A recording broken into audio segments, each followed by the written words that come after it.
And you're welcome. It's time for our health segment. Today, we have a very special doctor with us, Dr. Gbojuola Abiri. I had to do a bit of practice for there. She is a consultant psychiatrist, lecturer, managerial psychologist, professional speaker, and also CEO of ReadyMed Consulting Services. She's the co-author of 2 books, Mental Health in the Workplace and also the Handbook of Forensics Mental Health in Africa. Now, we're going to be discussing, as you know, mental health, the good, the bad, and the ugly. If I had the flute, I'd play it, but I don't. You know the movie, the Old Western. Definitely. You're welcome, Dr. Gbojuola. Thank you very much. Thank you for the lesson in Yoruba names. You're very At welcome. the beginning, me. Yeah, that's it. Gbojuola. Yeah. So let's talk mental health. What's the good? What's the bad? What's the ugly? Let's start so. All right, so I think a good place to start would be to, talk about what mental health is and what it is not. Usually when you ask people, do you have mental health?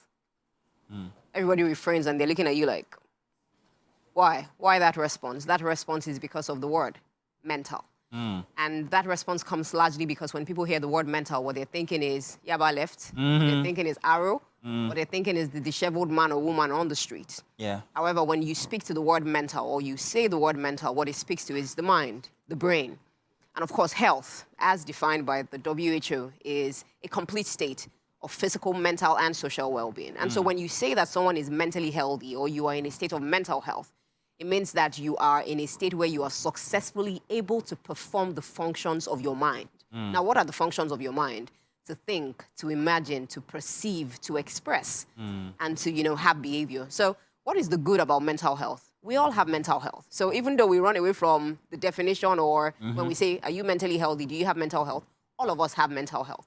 But then again, there's this continuum about how it is that you can be mentally healthy, but there's also mental illness. And so it is the lived experiences, the trauma, the adverse childhood experiences, adult traumatic experiences, environmental difficulties that can tilt us either way, either Healthy towards or health, unhealthy. exactly, or towards, illness.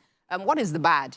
The bad is that despite the fact that we know so much, we're not doing as much as we know. So what do we know? We know that the WHO says that about 1 in 4 persons at some point in their lives will come down with a mental health condition. 1 in 5 at the workplace, either a mental health condition or a substance use disorder. 1 in 5? Yes. At the workplace? Yes. So mental health disorder Wow. or a substance use disorder or a combination of both. What's also bad is that between 76 and 85% of people who have mental health conditions never get the help that they need. Now, what is the ugly? The ugly is that our language, our behavior, our, the way we portray it, either in the media or, when it is portrayed irresponsibly. These are the major deterrents. They are the things that do not allow people to seek help. Of course, the stigma, discrimination, and ignorance does not help. So that's the good, that's the bad, and that's the ugly. Wow. Did you practice that in front of the mirror this morning? Because that's a lecture in mental health. But thank you very much. That's very interesting. It's very alarming, the stats that you gave about 1 in 5 in every workplace actually going through some sort of mental health condition or the other. But how do I know as a person, as an individual, now that I'm a bit off when it comes to my mental health? What are the symptoms? I can use that word, yeah? Yeah, definitely. That's a good word. Definitely. What are the symptoms to noting individually now as a person that I need some help? All right, so thank you for that question. And, the response I usually give when I'm asked that question is that the scary part is that you may never know. Wow. And you may never know because the organ that is affected when you have a mental health condition is the brain. How does the brain tell itself that it is sick? Yeah. When it is sick. It just may never be able to. However, there's the idea about how it is that as individuals, we must be self-aware. So know yourself, know your limits, know your triggers, know, what puts you in a certain mood at a certain time, know why you're feeling a certain way. If you know yourself, you're more likely to be able to pick up the symptoms when they start to show up. Then, of course, beyond yourself, it's also important that other people around you are also interested in you. They know you. You have people around you and in your life who are interested and are able to tell when something is not quite right. And so as an individual or, people in the general populace who might know you, family, friends, loved ones, what are some of the symptoms that we look out for? There's this mnemonic that we have. It's called the baptometry. But basically what it does, it's a mental status examination. Baptometry is... Yeah. So mnemonic, I would go through please. it now. So the first one is behavior. What is the behavior like? I mean, you come into work and you're looking, as dapper as you're looking. Oh, thank you very much. You're very welcome. Or you come in another day and, your tie is off, your shirt is not properly. what's going Yeah. on? Or you get in here and then you just throw your legs on the table. Shovel People them. are like, yeah, there's something not quite right. Then there's the appearance. Are you dressed appropriately for the occasion? Or did you show up at work today and it's not traditional day and you're fully in agbada and, you know, Yeah. appearance. Is this person well kept, well groomed, disheveled looking or not? So that's the BAP, BA. Then there's the mood. How do you feel? The response in Nigeria almost always is, how are you? How are you? I'm fine. Good. Without even thinking about it. See, Final response. I've been saying this for years. Stop saying you're fine. Tell them. Final response. So go in and really ask yourself, are you tired? Are you angry? Are you cranky? You should be able to say all of these things, even though they may sound negative at that point in time. Then, of course, there's something that we call the affect. Somebody says to you, I am fine, Mazino, and they're crying. You can't be fine and be crying. And Aw. so that affect is not reactive. That's with happened the once mood. or It's not twice. congruent with the Yeah. mood that you're saying. Then we move on to the P. The P has to do with perceptual abnormalities.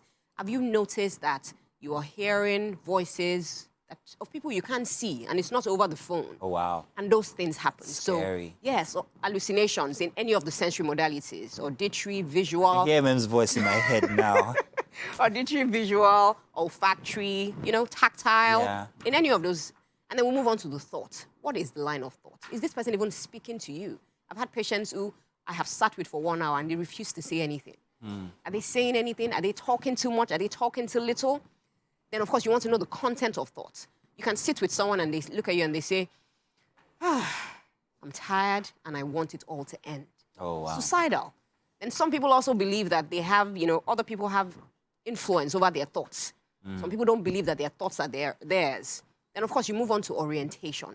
Is this individual well orientated in place, person, or time?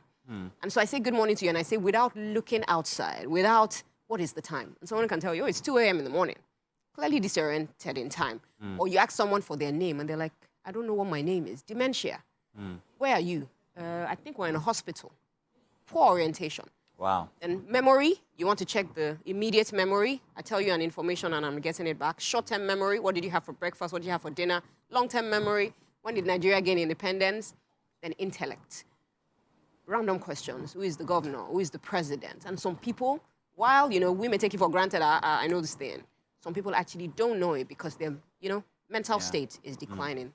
And the last one, of course, is judgment. You want to find out what this person would do in a certain situation. And last but not the least, does this individual, with all the complaints that have been made, understand that these symptoms are indicative of a mental health condition? Wow. Would they take help? Would they take the support that they need? So that's what basically we look out for. Of course, you look out for things like, you know, sleep, appetite, mood, energy, interests, whether or not there's a huge variation. This from is what so is the much to actually take in.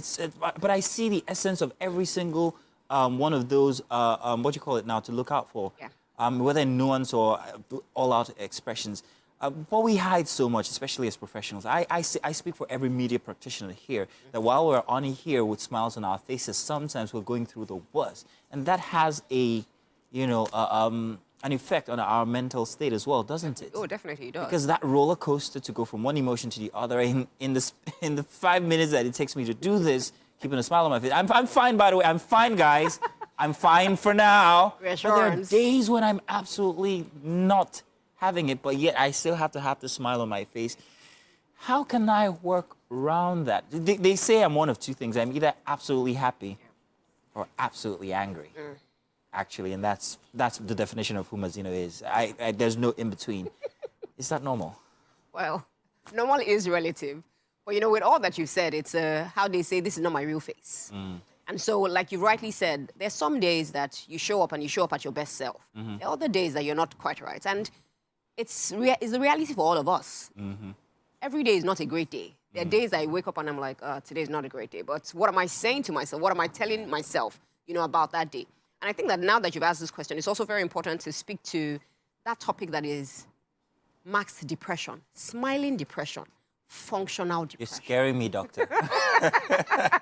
Functional depression. Yes. I can still function, but Yes, yes. not saying that that's what's happening with me currently. It's just, you know, you're giving me tips Yes. on what to watch out for. Yes. So there is such a thing as masked depression. Yes. And it's dangerous Definitely, it is dangerous. because I could explode any day. Yes, you can, especially if you're unable to identify it and you're not taking steps to take care of what is going on with you at that point. So does this mean that a break might be essential? Well, definitely.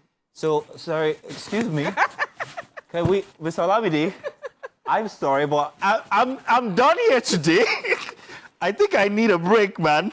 I'm done. I'm done. But these are interesting bits that our HR and directors and producers and senior manager have to understand. Because I've been worked to the bone this year. The year only just started one You know, it just started. I'm going mentally cuckoo. Doctor, it wasn't supposed to be this fun. It was supposed to be rather grim, but it's fun getting that information from you. And I hope that everybody out there took home a lesson and you're looking out for these little nuances, these little signs. We're having you again next week, aren't we? Yes, you are. So we hope that you bring on, let's talk about mental health in workplaces next week. That would be grand because I think everybody's been quiet. All in my ears been quiet because we were getting so many gems from you. So Dr. Gbojuola, did I get it? Did well. We're going to be having you next week and let's talk about that, please. Moving on now.